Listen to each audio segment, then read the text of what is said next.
इस कार्यक्रम के पुण्यार्चक हैं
मोक्षमार्गस्य नेतारं भेत्तारं कर्मभूरतां ज्ञातारं विश्वतत्त्वानां वन्दे तद्गुणलब्धये।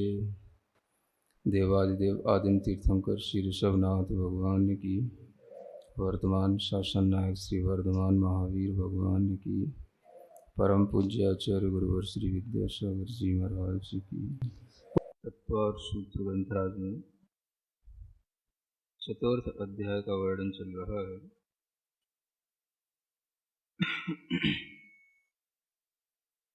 16 स्वर्ग तक के कल्पवासी देव और उससे ऊपर के भी कल्पातीत देवों की व्यवस्था बताने के बाद में जो उनकी और कुछ विशेषताएं हैं जो जानने योग्य हैं, वो आचार्य देव अगले सूत्र से स्वयं कह रहे हैं। उसी को पढ़ते हैं। सूत्र नंबर 20। स्थिति प्रभाव सुख द्युतिलेश्या विशुद्धीन्द्रियावधि विषयतोधिकाः।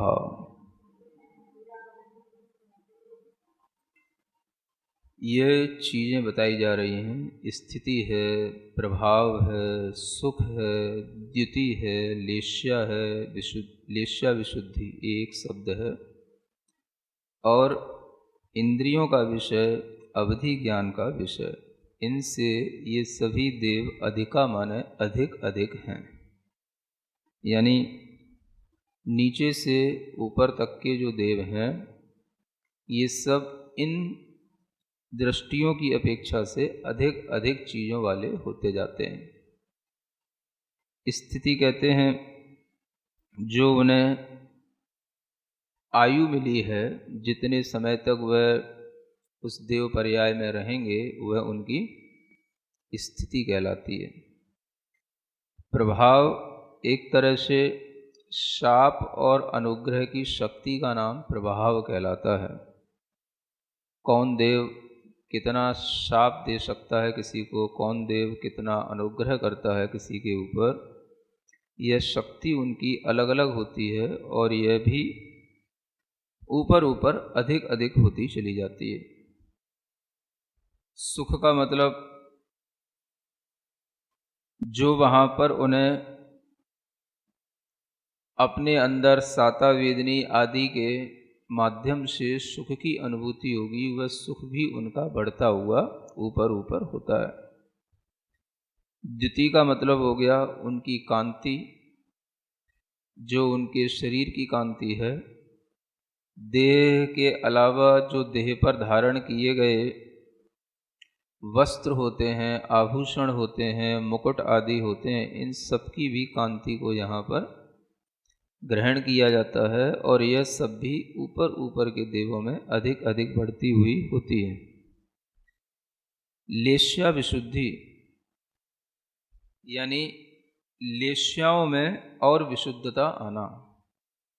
ये लेश्याओं की विशुद्धि भी ऊपर ऊपर के देवों में अधिक अधिक होती चली जाती है, यानी लेश्याएं उनकी शुद्ध होती चली जाती हैं। इंद्रिय और अवधि ज्ञान का विषय, इंद्रियों का भी विषय, यानी इंद्रियों से भी हम पांचों इंद्रियों के विषयों के माध्यम से हम कितना कितने दूर का क्या क्या ग्रहण कर सकते हैं, ये इंद्रियों का विषय होता है। और अवधि ज्ञान का विषय होता है कि किस स्वर्ग का देव अपने अवधि ज्ञान से कहाँ तक जान सकता है, ये अवधि ज्ञान का विषय होता है। इस तरह से ये इंद्रियों का विषय भी ऊपर ऊपर बढ़ता जाता है और अवधि ज्ञान का विषय भी ऊपर ऊपर अधिक अधिक होता चला जाता है। स्थिति के बारे में आगे स्वयं बताया जाएगा कि आयु किस तरीके से ऊपर ऊपर के देवों की बढ़ती हुई होती है।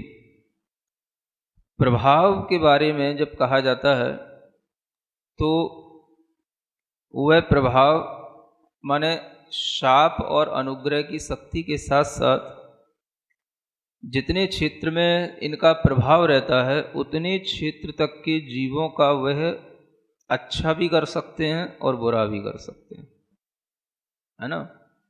माने चाहें तो उनका पोषण भी कर सकते हैं और चाहें तो उनका मारण भी कर सकते हैं। अच्छा और बुरा करने की इनके पास में शक्ति रहती है। पहले भी आपको बताया था कि जो पल्योपम आयु वाला देव होता है, जिसकी आयु एक पल्य हो, उसके लिए भी मतलब इतनी शक्ति मिल जाती है कि वह 6 खंडों को उखाड़ सकता है। यानी जो जम्बू द्वीप का एक भरत क्षेत्र है उसके जो 6 खंड हैं उनको वह पलट सकता है, उनको वह उखाड़ सकता है। उतने जीवों का वह उपकार भी कर सकता है और उतने जीवों का वह अपकार भी कर सकता है। एक पल्ले की आयु वाले देव में इतनी शक्ति आ जाती है। और जब एक सागर का देव हो जाता है, अगर मान लो एक सागर की आयु मिली है तो एक सागर वाले देव में इतनी शक्ति आ जाती है कि वह पूरे जम्बू द्वीप को भी पलट सकता है ना, उठा के कहीं का कहीं रख सकता है, इतने सब जीवों को एक साथ। और इनका अनुग्रह भी कर सकता है, इनका पोषण भी कर सकता है। मतलब कि जब एक सागर वाले जीव में इतनी शक्ति आ गई तो ऐसे ये शक्ति आगे आगे भी बढ़ती जाती है। फिर वो देव 2 द्वीपों को, 2.5 द्वीपों को, है ना, संख्यात द्वीपों को, असंख्यात द्वीपों को, पूरे लोक को भी हिलाने की शक्ति रहती है, ऐसे भी देव होते हैं। तो यह शाप अनुग्रह की शक्ति जो है, एक प्रकृष्ट जो उनका भाव उनके अंदर आ जाता है उत्साह का या शक्ति को प्राप्त करने का, इसी का नाम एक प्रभाव कहलाता है। लेकिन इतना अवश्य है कि ये सब होते हुए भी कोई भी देव इस तरह की शक्ति का प्रयोग नहीं कर सकता, है ना। हाँ, करता भी नहीं और कर भी नहीं सकता। शायद अब आप कहो क्यों नहीं कर सकता, तो जो सम्यक दृष्टि होगा वो तो करेगा ही क्यों इस तरीके के काम, और मिथ्या दृष्टि है तो उसकी बुद्धि तो कभी भी फिर सकती है। तो मिथ्या दृष्टि देवों को भी जो शक्ति मिलती है वो अपना उपयोग उसका इसलिए नहीं कर पाते कि वो जो है सम्यक दृष्टि जो देव होते हैं उनकी शक्ति ज़्यादा होती है, तो उनके अंडर में वो रहेंगे। वो अगर थोड़ा सा भी हिलेंगे डुलेंगे ना तो ऊपर वाला देव उन्हें, हाँ, उनको पकड़ लेगा, तो वो ऊपर वाला देव उन्हें कुछ भी करने नहीं देगा। ये एक बात समझ में आती है, चिंतन से बता रहा हूँ आपको। इसलिए ये देव चाहे व्यंतर हों चाहे कोई भी और देव हो, इतना बड़ा कभी उपद्रव नहीं कर सकते, है ना, क्योंकि इनके ऊपर भी सौधर्म आदि इंद्र बैठे होते हैं। आज्ञा से ये कोई उपकारी काम कर सकते हैं और वो भी सम्यक दृष्टि देव के माध्यम से। सुख भी इनका बढ़ता हुआ चला जाता है। यानी ऊपर ऊपर के देवों में जो भी, जैसे मान लो श्वास लेते हैं तो श्वास तो सभी लेते हैं, लेकिन सुख उनकी श्वास का भी बढ़ता हुआ, जब भी कभी वो श्वास लेंगे तो उनकी श्वास की जो सुगंधी होगी, वहाँ का जो वातावरण होगा, सौधर्म ऐसा इंद्र से बढ़कर के ऊपर के ब्रह्म स्वर्गों में और ऊपर के सहस्रार और अच्युत आरण अच्युत स्वर्गों में, ये उनसे भी बढ़कर के होगा। कोई भी पुद्गल के परमाणु जो नीचे के स्वर्गों में दिखाई दे रहे हैं, सुख पैदा करने वाले, स्पर्श संबंधी, रस संबंधी, है ना, घ्राण इंद्रिय संबंधी, कर्ण इंद्रिय संबंधी और रूप संबंधी, वह सभी पुद्गल के परमाणु ऊपर ऊपर के देवों को अधिक अधिक सुख देने वाले हो जाते हैं, है ना। इससे ये भी समझ सकते हो कि नीचे के देवों को जो उनके लिए, जैसे मान लो उपपात सैया है, बिस्तर मिलता है उनको, तो उपपात सैया में भी ऊपर ऊपर के देवों की उपपात सैया और ज़्यादा बढ़िया मुलायम होगी, है ना, और ज़्यादा उसमें मतलब कहना चाहिए हल्कापन भी होगा, चिकनी भी होगी, मतलब जितनी उसमें और ज़्यादा फाइननेस आ सकती है वो सब ऊपर ऊपर के देवों को वो चीज़ों की मिलेगी। ये तो एक उदाहरण देके बता रहा हूँ। इसी तरीके के वस्त्र आदि के साथ में और भी सब चीज़ों के साथ में इंद्रियों के विषयों का जो सुख है वो भी उनको ऊपर ऊपर अधिक अधिक मिलता चला जाता है। समझ में आ रहा है? ये किन देवों की बात कर रहे हैं मुख्य रूप से? हाँ, वैमानिक देवों, सौधर्म ईशान से लेकर के सर्वार सिद्धि तक के देवों की ये बात की जा रही है। और उसी में यह उनकी कांति, लेश्याओं की विशुद्धि, ये सब आगे वर्णन आएगा कि लेश्याएँ उनकी कैसे कैसे बढ़ती चली जाती हैं। होती तो तीन ही शुभ लेश्याएँ हैं, पीत, पद्म और शुक्ल, लेकिन उनमें भी बहुत भेद हुआ करते हैं और उनके भी परिणाम अनेक प्रकार के हुआ करते हैं, जिसके माध्यम से उनमें यह अलग अलग तारतम्य पाया जाता है। अब इसी के साथ में एक नीचे का सूत्र आ रहा है जिसमें यह बताया जाएगा कि क्या क्या चीज़ें कम होती चली जाती हैं, है ना। अब आप कहोगे कम तो महाराज कुछ नहीं होना चाहिए, सब कुछ अधिक अधिक ही होना चाहिए। तो ऐसा नहीं है, कुछ कम भी होता है। क्या कम होता है? तो इसी सूत्र को पढ़ते हैं। गति शरीर परिग्रहाभिमानतो हीनाः, इन चीज़ों से वह हीन हीन होते जाते हैं, कम कम होते जाते हैं, है ना। यानी ये चीज़ें उनमें कम कम होंगी। गति, गति का मतलब होता है उनका अपना गमन आगमन, है ना। वैसे तो एक गति से दूसरी गति में जाने का नाम गति कहलाता है, लेकिन जब वो एक गति में पहुंच गए हैं तो अब वहीं पर जो वो गमन वगैरह करेंगे उसके लिए गति कहा जाता है। तो ऊपर ऊपर के जो देव होंगे उनमें ये घूमने फिरने का शौक भी जो है थोड़ा कम हो जाता है। क्यों हो जाता है भाई? सुखी तो ज़्यादा हो रहे हैं और ये गति जो है उनकी कम हो रही है। तो ये भी जानने की चीज़ है कि जो जीव सुखी होते जाते हैं उनका गमन आगमन भी कम होता जाता है। कम होने का मतलब अपने अपने विमानों में ही खुश रहते हैं, संतुष्ट रहते हैं और सुखी रहते हैं।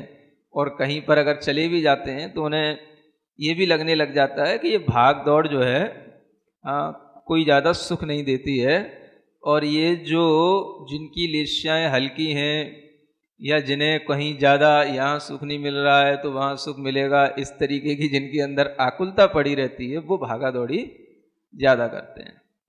इसलिए इन स्वर्गों में भी देखा जाएगा तो ऊपर ऊपर के जो देव हैं जहाँ से ये लेश्याएँ शुद्ध होना प्रारंभ हो जाती हैं, तो इनमें गमनागमन भी कम होने लग जाता है ना। 16वें स्वर्ग के ऊपर के देव तो नियम से, हाँ कहना चाहिए, जो कल्पातीत हो गए हैं, वो तो सब ग्रहवेग आदि के देव तो अपने विमान को छोड़ के कहीं जाते ही नहीं, है ना। कहीं नहीं जाते, यहाँ तक भी नहीं जाते कि अगर भगवान के कहीं कल्याणक हो रहे हों, कोई बड़ा जन्मोत्सव भी हो रहा हो, तो भी उन्हें कहीं जाने की कोई आवश्यकता महसूस नहीं होती। मतलब कि भगवान का मोक्ष कल्याणक भी हो रहा हो, चाहे केवल ज्ञान भी हो गया हो, सब देव जाएंगे, लेकिन ये सब अपने अपने विमानों में बैठे हुए वहीं से जो है क्या करेंगे, विनय सत्कार तो करते हैं, विशेष रूप से जब पंचकल्याणक वगैरह होते हैं तो अपने अपने स्थान से उठ कर के ये जो है वहीं से विनय कर लेंगे, वहीं से नमोस्तु कर लेंगे, लेकिन शामिल नहीं होंगे। ये इनका आना जाना रुक जाता है। और भी देखा जाए तो लगभग 12वें स्वर्ग तक के देव ही जो है वो एक तरीके से जो नीचे नरकों तक भी जा सकते हैं वो जा सकते हैं। उसके ऊपर के देव जो शुक्ल लेस्या में आने लग जाते हैं तो फिर वो भी जो है मतलब इस धरती तक तो उनका आना जाना हो सकता है, लेकिन इससे नीचे नहीं जा सकते वो। ऐसा जो है जो सिद्धांत है, इससे भी ये बताया जाता है कि इन देवों में गति जो है धीरे धीरे कम होने लग जाती है और ये ऊपर ऊपर के देव अपने अपने ही देवों के साथ में या अकेले अकेले भी ये बड़े संतुष्ट होते हैं, क्योंकि सब अहमिंद्र हो गए। तो अहमिंद्र होने का मतलब ही होता है सबके अंदर ये भाव आता है मैं इंद्र हूं, मैं इंद्र हूं, मैं इंद्र हूं, है ना। अब जब मैं इंद्र हूं तो दूसरे इंद्र से कौन बोले, समझ आ रहा है ना। ये भी एक बात हो सकती है। इसलिए ऐसा लगता है कि ये सभी अहमिंद्र जो है बहुत कम आपस में बातचीत करना, संगति करना, गोष्ठी करना ये कम करते होंगे, है ना। क्योंकि जब अहमिंद्र हो जाते हैं तो फिर साथ में बैठना भी मुश्किल हो जाता है। फिर ये सब अपने अपने में ही स्थित रहते हैं। भले ही ये कहीं पुराण ग्रंथों में लिखा मिलता है कि कोई अहमिंद्र की संगति में बहुत सारे लोग आकर के बैठे उनकी बात सुनते हैं। ये हो सकता है किसी विशेष अहमिंद्र की बात हो या कोई, है ना, बहुत ज़्यादा पुण्यशाली जीव की बात हो, लेकिन इस तरह की स्थितियां कम ही प्राय बनती हैं। क्योंकि जो अहमिंद्र हो गए हैं वो अपने आप में, अपने विमान में, अपनी ही लेश्याओं से, अपने परिणामों से बहुत ही संतुष्ट होते हैं और उन्हें सब कुछ सुख स्वयं में अकेले में ही प्राप्त होता है। उन्हें किसी दूसरे से सुख प्राप्त करने की कोई आकांक्षा नहीं रहती। आप अगर किसी से बात भी करते हैं तो आपको कहीं ना कहीं उससे सुख प्राप्त करने की इच्छा तो होती होगी। बात करने भी सुख मिलता है नहीं, वैसे ही कर लेते हैं, ऐसी बात नहीं है। गहराई से देखोगे तो आपको पता पड़ेगा कि बातचीत करने में भी एक दूसरे से सुख की प्राप्ति होती है ना। और जिससे हम बात करना चाहते हैं वो अगर अच्छे से बात करता है तो उससे भी सुख की प्राप्ति होती है, और हम जिससे बात करना चाहें और वो अच्छे से बात ना करे तो उससे भी दुख की प्राप्ति होती है। तो इस तरह से जब अहमिंद्र जो होते हैं तो उनके लिए ये सुख दुख पराश्रित नहीं होते, इसलिए वो हमें ऐसा समझ आता है कि उन्हें किसी से बातचीत करने की कोई इच्छा नहीं होती। वो अपने आप में बड़े संतुष्ट रहते हैं और कोई किसी के लिए कुछ कहने वाला भी नहीं होता, है ना। कोई को बोरियत भी नहीं होती। आप सोचो इतने वर्षों तक, सागरों पर्यंत तक अकेले कैसे रहा जाएगा, बोरियत होगी। तो ये बोरियत भी अपने अंदर जो कसायों की अधिकता होती है उससे जो आकुलित परिणाम होते हैं उससे होती है ना। अगर लेश्याएं विशुद्ध हैं, परिणाम अत्यंत शुद्ध हैं, कसाएं मंद हैं, तो आपको कोई बोरियत नहीं होगी और बहुत अच्छा लगेगा, बजाय उसके कि जब आप किसी दूसरे से अपना संपर्क साधते हैं। ठीक है ना। ये भी शिक्षा लेने वाली चीजें हैं देवों के साथ भी। भले ही देव असंयमी होते हैं लेकिन उनका जीवन अपने आप में, मतलब कहना चाहिए ऊपर ऊपर के देवों का बड़ा व्यवस्थित होता है। शरीर भी इनका ऊपर ऊपर हीन होता जाता है। शरीर से मतलब शरीर की ऊंचाई, है ना। शरीर की ऊंचाई नापने का जो इनका यूनिट है वो वैसे हाथ कहा जाता है। क्या बोलते हैं? हाथ। और हाथ में भी आचार्यों ने एक शब्द का प्रयोग किया है, अरत्नी। क्या शब्द प्रयोग किया? हाथ का एक नाप और होता है अरत्नी, है ना। जब हम साहित्य में इस शब्द का अर्थ ढूंढते हैं शब्दकोश में, तो हाथ, अरत्नी और रत्नी ऐसी 3 चीजें हमें प्राप्त होती हैं, है ना। हाथ तो ये कहलाता है कि ये आपके सामने ये अंगुलियां, है ना, मध्यांगुली, है ना, ये कनिष्ठा और ये अंगूठा, ये सब मिलकर के जो बना ये हो गया एक हाथ, है ना। हाथ में मध्य अंगुली भी आ जाएगी, ठीक है। और फिर अगर हमने मान लो यूं कर लिया तो ऊंचाई कम हो गई ना इसकी अपेक्षा से इसकी, है ना। तो ये कहलाती है रत्नी। इसको क्या बोलते हैं? रत्नी। बद्ध मुष्टि करा रत्नी।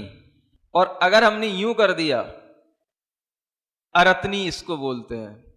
अरत्नी स कनष्ठिका, ऐसा एक श्लोक आता है साहित्य में। ज्योतिषी देवों की ऊंचाई 7 धनुष, है ना। वो तो बहुत बड़े हो गए, 7 धनुष, एक धनुष माने 4 हाथ का 28 हाथ हो गए, है ना। तो वहां तो ज्योतिषी देवों की जितनी हो गई।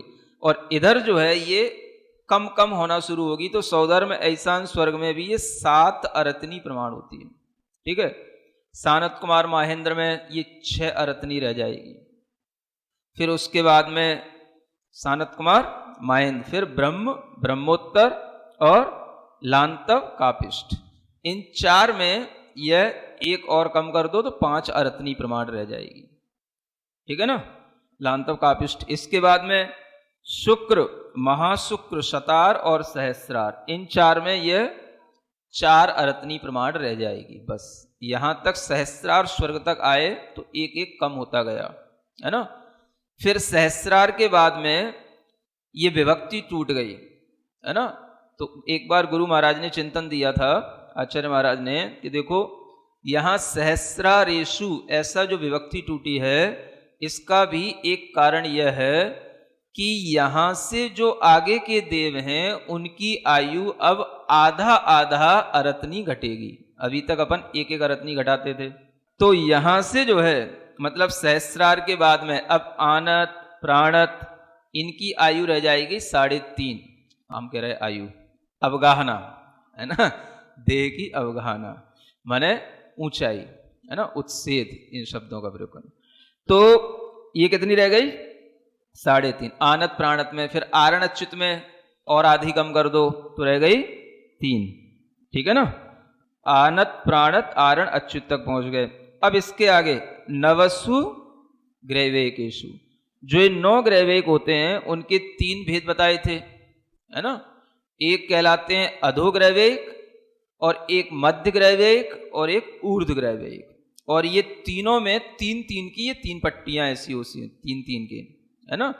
तो अधोग्रैवेक में और 3 में से आधा कम कर दो तो 2.5 रह गया, मध्य ग्रैवेक में 2 रह गया, और ऊर्ध्व ग्रैवेक में 1.5 रह गया। अब उसके बाद में बचा 9 अनुदिश, और, है ना।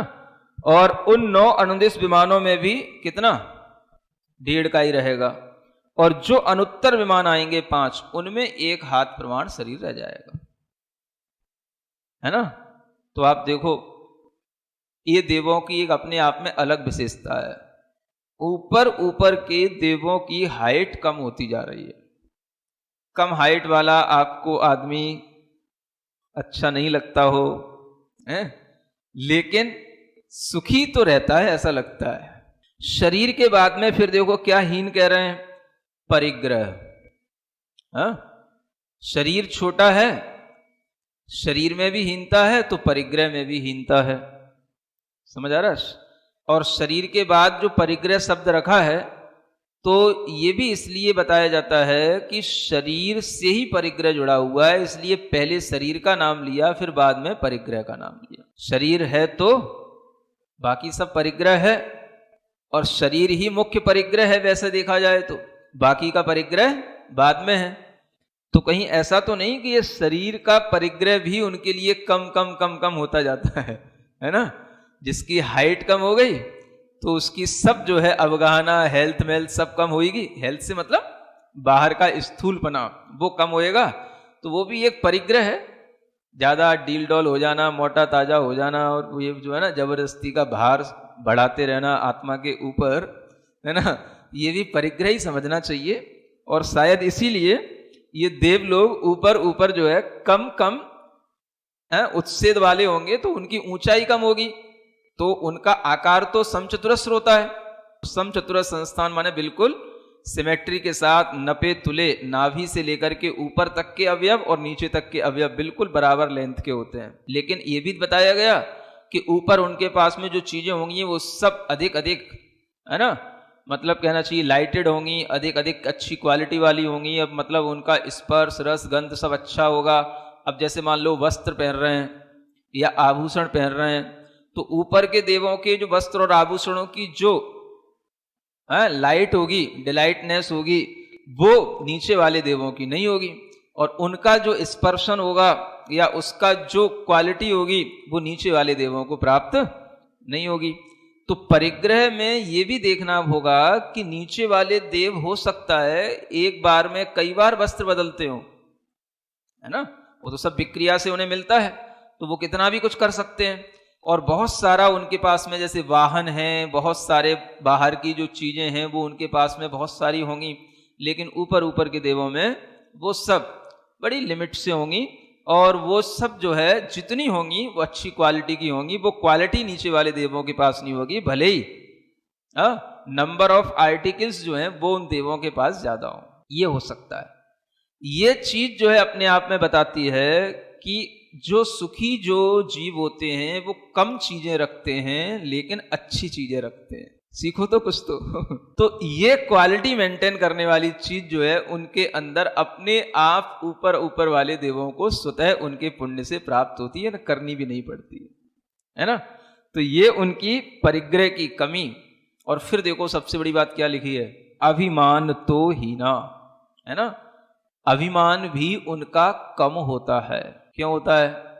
क्योंकि ऊपर ऊपर के देव सुखी होते हैं। सुन रहे हो कितनी बड़ी चीज लिखी है, सीखने वाली चीज है।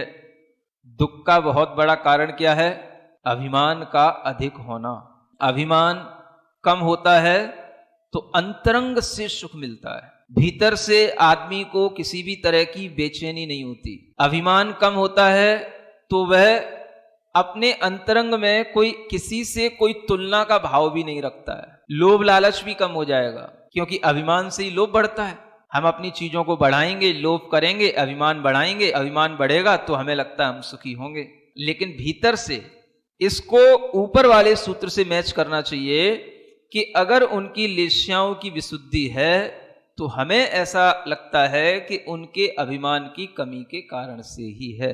जितना व्यक्ति भीतर से, है ना, पोलाइटली बिहेव करने वाला हो, हम्बल नेचर का हो, उतना ही व्यक्ति जो है सुखी होगा। ये इस सूत्र से सिद्ध हो रहा है। अब हम आपको यहाँ पर कुछ उन देवों की और कुछ ऐसी बातें हैं जो बताना चाहते हैं कि जैसे जो देव होते हैं उन देवों में जो उत्पन्न होना और वहां से च्युत होना, इसके विषय में भी कुछ खास बातें हैं जो जानकारी में रख सकते हैं, है ना। जैसे मान लो यहाँ के जीव हैं, आपको ये तो पता ही है कि देवों में जिनकी उत्पत्ति होती है वो सब या तो मनुष्य होंगे या तिर्यंश होंगे। और तिर्यंशों में भी कभी एक इंद्रियों की, विकलेंद्रियों की उत्पत्ति देवों में नहीं होती। हाँ, इतना जरूर है कि जो असंगी पंचेंद्रीय तिर्यंश हैं पर्याप्तक, उनकी उत्पत्ति केवल भवनवासी और व्यंतर देव निकाय में हो सकती है, दो निकायों में, है ना। असंगियों की उत्पत्ति भी जैसे नरक में बताई थी, पहले नरक में भी असंगी जीव जा सकते हैं, वैसे ही देवों में भी भवनवासी और व्यंतरों में भी असंगी जीवों की उत्पत्ति होती है। लेकिन जो संगी जीव होंगे वह जो तिर्यंश भी अगर हैं तो तिर्यंशों में चारों पांचों गुण स्थान होते हैं, है ना।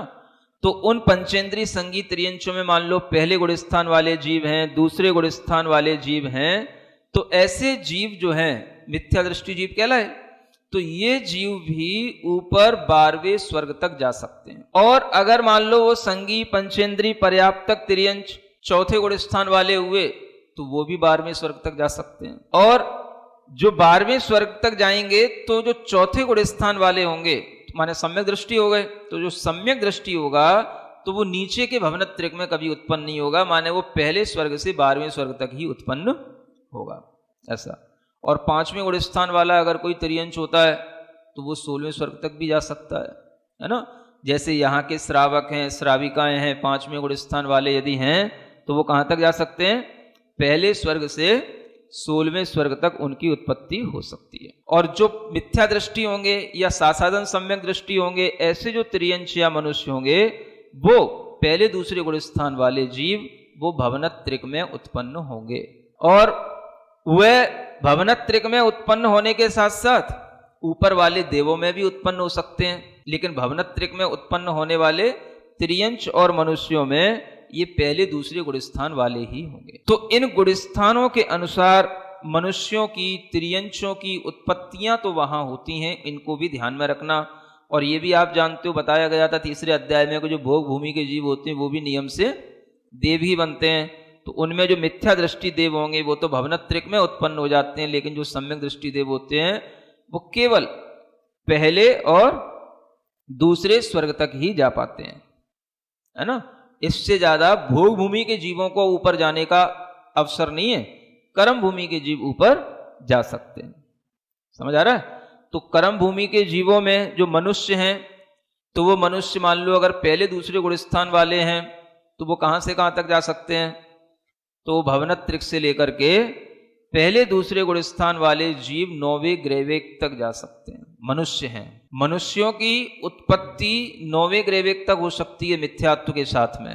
और त्रियंशों में भी जो जीव जन्म लेते हैं, माने देवों से मरकर के त्रियंशों में भी जन्म लेते हैं, तो उनका भी नियम है कि देव एक इंद्री तो बनता है, लेकिन एक इंद्री में 5 स्थावर हैं, पृथ्वी, जल, अग्नि, वायु और वनस्पति। तो उनमें से वह अग्नि और वायु का एक नहीं बनेगा, पृथ्वी बन जाएगा, जल का एक बन जाएगा और वनस्पति बन जाएगा। और वनस्पति में भी बनेगा तो प्रत्येक वनस्पति वाला बनेगा, साधारण वनस्पति वाला नहीं बनेगा। माने अपर्याप्त जीव नहीं होगा, सूक्ष्म जीव नहीं होगा, है ना, साधारण शरीर वाला नहीं होगा, ऐसा। और ऐसे एक इंद्री बनने वाले जो देव होंगे वो कौन से होंगे, भवनवासियों से लेकर के पहले दूसरे स्वर्ग तक के देव इस तरह के एक इंद्री भी बन सकते हैं। उससे ऊपर के जो देव होते हैं वो त्रियंश बन सकते हैं, एक इंद्री नहीं बन सकते, लेकिन वो बनेंगे पंचेंद्री त्रियंश। तो इस तरह से इन जीवों का जो आगमन गमन इत्यादि होता है उसके विषय में भी विशेषता है। अब 12वें स्वर्ग से ऊपर आप देखेंगे तो उनमें, है ना, 16वें स्वर्ग तक तो व्रती जीवों का जाना होता है, और 12वें स्वर्ग तक कहना चाहिए जो अन्य मत वाले भी अन्य लिंगी जीव कहलाते हैं, तपस्या करते हैं, वो भी अगर कहीं जाते हैं तो 12वें स्वर्ग तक जा सकते हैं। कुछ आचार्यों ने उन्हें 16वें स्वर्ग तक भी जाने को लिखा है, लेकिन इतना तो नियम है कि 16वें स्वर्ग से ऊपर कोई भी कपड़े वाला नहीं जा सकता है। बिना कपड़े के कोई चला जाए तो उसमें भी नहीं जाएगा जब तक कि वो जिन लिंगी ना हो। जिन लिंगी का मतलब दिगंबर मुद्रा को धारण करने वाला ना हो, कैसा भी हो। लेकिन अगर 16वें स्वर्ग से ऊपर किसी की उत्पत्ति होगी तो वह नियम से जिन लिंग को धारण करने वाले जीव की ही होगी, अन्य लिंगियों की नहीं होगी, गृहस्थों की नहीं होगी, व्रती श्रावक श्राविकाओं की नहीं होगी, व्रती सम्यक दृष्टि त्रियंशों की नहीं होगी, और कितना ही कोई तपस्या करने वाला तापसी वगैरह अन्य लिंगी का हो वो उसकी भी नहीं होगी। जिन लिंगी 9वें ग्रहवेग तक या कोई भी अनुदेश होगा तो जिन लिंगी ही उसमें उत्पन्न होंगे। माने ऊपर के 9 ग्रहवेग, 9 अनुदेश और 5 अनुत्तर विमान, है ना, ये 11 जो पटल हैं, इन सब विमानों में अभी द्रव्यलिंग भावलिंग ये सब भूल जाना, ठीक है ना। ये बातें कोई ज्यादा महत्व की नहीं है, जो महत्व की बात है वो जिन लिंग की बात है। अन्य लिंगियों में भी जो होते हैं वो 12वें स्वर्ग तक चले जाते हैं। उनमें भी जैसे कुछ अलग अलग क्वालिटी के लोग होते हैं, परिव्राजक होते हैं, इन्हें त्रिदंडी बोला जाता है ना, इनकी यहाँ एक उपाधि होती है त्रिदंडी, द्विदंडी, ऐसे होते हैं।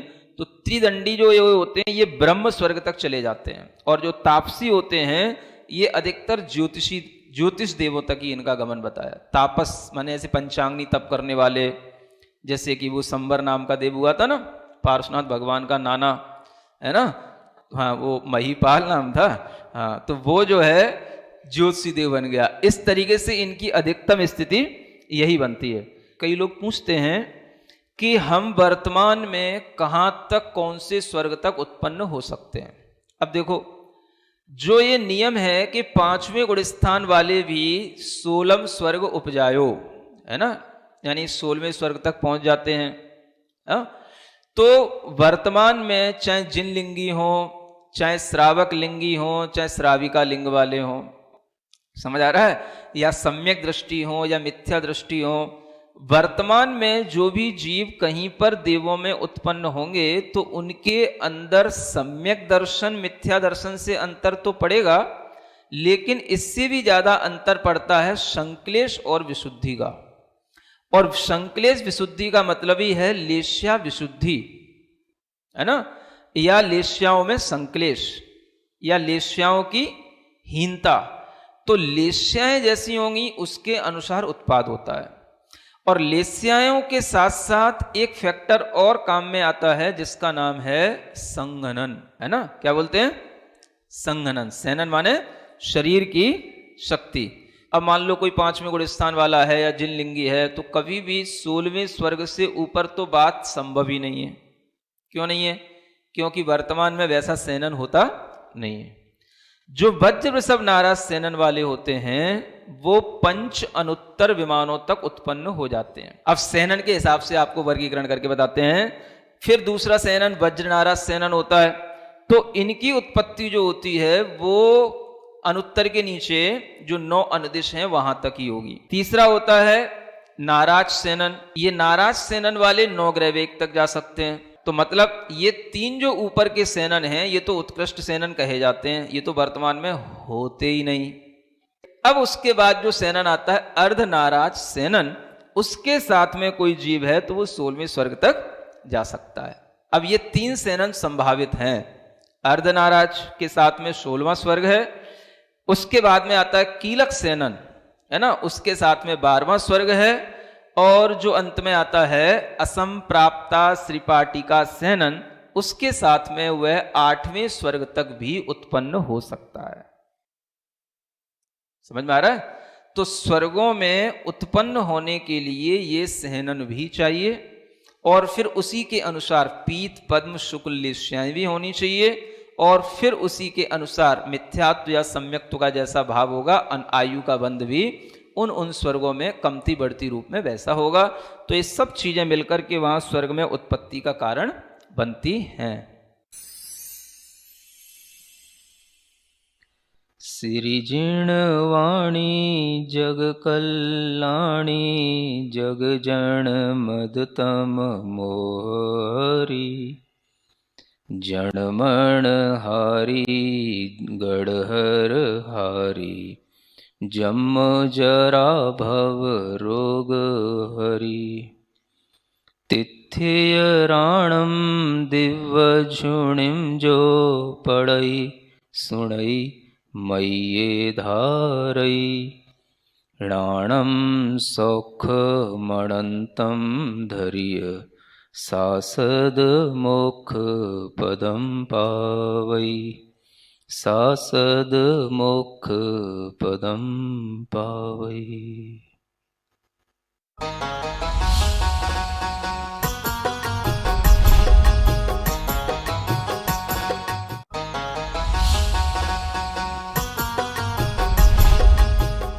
इस कार्यक्रम के पुण्यार्चक थे